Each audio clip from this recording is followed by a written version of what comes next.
Many people have asked about the overheating issue of OV5640, and I also experienced this issue while working on my project, so this video is about the OV5640 temperature test. I have prepared two devices here, both ESP32CAM AI thinker boards with OV5640 on the left and OV2640 on the right. The power input is 5 volts through a power supply behind. I try to use a lens with similar angles of view as much as possible, but since none of the OV2640 I have has a 170-degree fisheye lens, I use a lens with a slightly wide angle of view compared to the default one. It doesn't matter. The program used in this test is Camera Web Server, and both were tested at VGA resolution. The right screen is OV5640 and the left screen is OV2640. This program checks the PID of the connected camera module and loads an HTML file corresponding to it. Since OV5640 supports more resolutions and features, the setup screen is slightly different.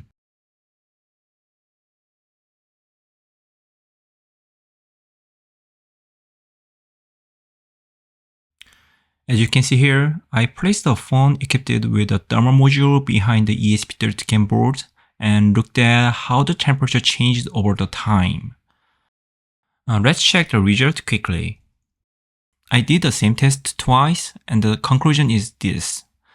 You can see that OV5640 reaches higher temperatures compared to the OV2640. To obtain a stable image from OV5640, the temperature must be maintained from 0 to 50 degrees.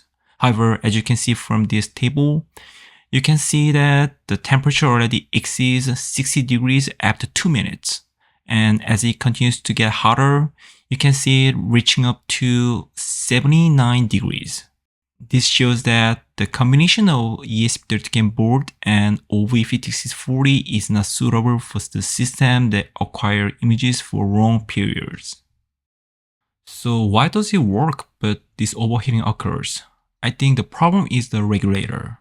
As you know, ESP32CAM board was first designed together with OV2640. So DVDD, AVDD, and DOVDD coming from the regulator used on this board all have voltages suitable for OV2640. However, OV5640 requires a core voltage of 1.5 volts, not 1.2 volts. So this DVDD is probably not used in OV5640. Instead, since there is a regulator inside OV5640, it used 2.8 volts to somehow drop the voltage to 1.5 volts. So it works somehow, but overheating occurs here.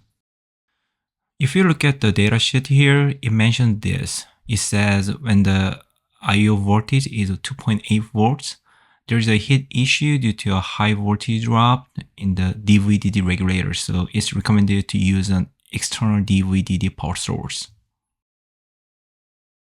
In conclusion, the use of OV5640 on the ESP32CAM board directly is limited.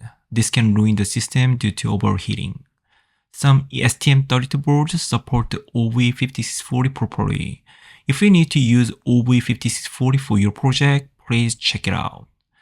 It might be possible to modify the ESP32CAM board to input 1.5 volts on the DVDD, but there are already many good solutions, so I don't think that's worth it. Anyway, that's it for today. I'm gonna think of the alternatives for ESP32CAM.